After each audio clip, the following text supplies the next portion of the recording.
आज आमचा एकदम रॅन्डमली झालेला नारळी पौर्णिमेचा शूट, ते पण करंजा जेटीवर, आणि 2 ते 2.5 वर्षानंतरचा आमचा गेट टुगेदर. या दोन्ही गोष्टी मी कशा मॅनेज केल्यात ते आजच्या ब्लॉग मध्ये आपण बघणार आहोत.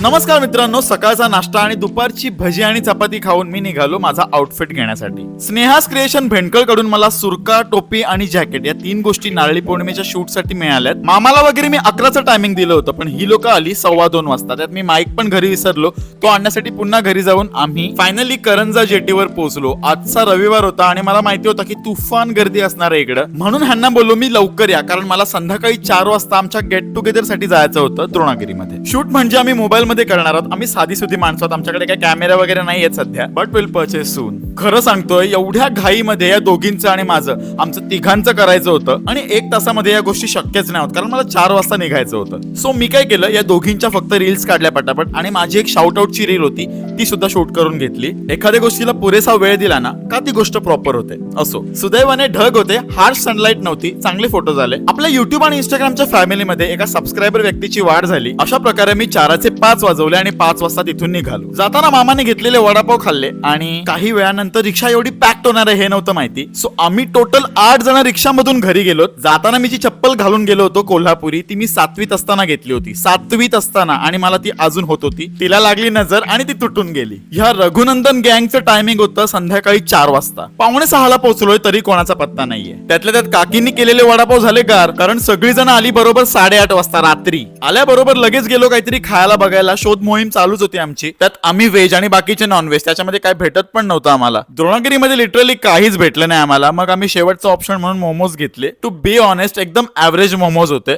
फार काही गोष्टी सांगायला वेळ मिळालाच नाही, but still we had a good time together. आपण भेटूया पुढच्या व्लॉग मध्ये. तोपर्यंत काळजी घ्या.